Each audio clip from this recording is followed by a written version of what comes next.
negative outlooks of what you could become, don't care what anyone says, it does shape your mind. It does shape your mind and thought process. It does.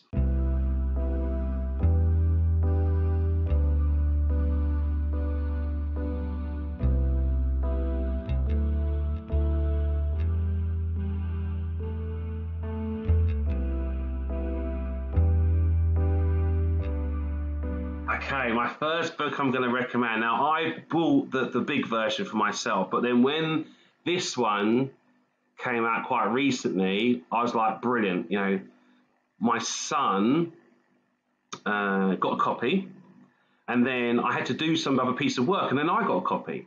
It was great to be able to just start that conversation with him about these sort of things. He's just been learning about Henry VIII and his lovely wives and stuff. And, you know, I keep questioning myself, why does he need to know that stuff? And then I remembered me learning about Sir Francis Drake and the Spanish Armada. And there was a big exhibition that I went to, and no one said to me, though, about the cotton or the tobacco trade or the sugar trade and what that consequences of all those things were.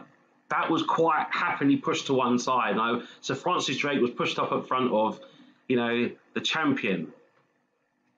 Yeah, we're learning now that the story has two layers of it, and this book allows us to talk about the other layer of it all, of all the stuff that we think that we know that has something else to it. So that would be definitely this is one of my first recommendations and one of my favourite things.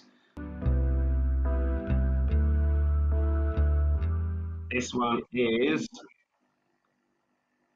is anti-racist. Okay, so this book is by Tiffany Jewell. For me, this is my new analogy or wording around what we've got to do and help other people understand about racism. It's not good, you know. I can tell you now, I've been in so many meetings and met so many people who want to say to me, oh, by the way, Stuart, yeah, I've got a black mate and I can quite understand the struggle and everything. Now, cool. I don't need to know you've got a black mate. But all I really need people to do is to say this: I'm an anti-racist, so therefore when I hear things that is being said about someone because of their skin colour, because of where they're from, then I'm going to step up and say, do you know what, that's not right, because that person's a human being, first of all, and they didn't pick their skin colour. I think that this was a great way to, again, broach those subjects and to get young people to understand that we can talk about it, it's fine. It's okay to talk about, and if you don't know something, it's okay to learn about stuff as well. Amazing Grace, this is one of the first book about children of colour that I could find and to talk about. And I remember my mum buying this for my sister, so this is quite a personal book to me.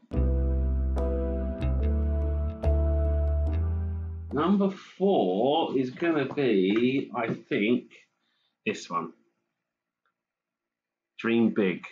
This is a book again that, you know, my wife has read with my son, and we make reference points to it where we've got to find. So, you know, during lockdown, you know, who inspires you? So this is a book, you know, who's important in history. So this is a book that he can go in and have a look at and read through. So he's done Mo Farah's in here, David Olusoga's in here as well. So it's got nice, like a nice little picture and just a bit of text. It gives a bit of background information. His contributions and why they things. And so one thing you can do, it gives them practical tips of things that they could do as well. So I just felt that was really inspiring to see, again, a book that shows different representation in a positive light.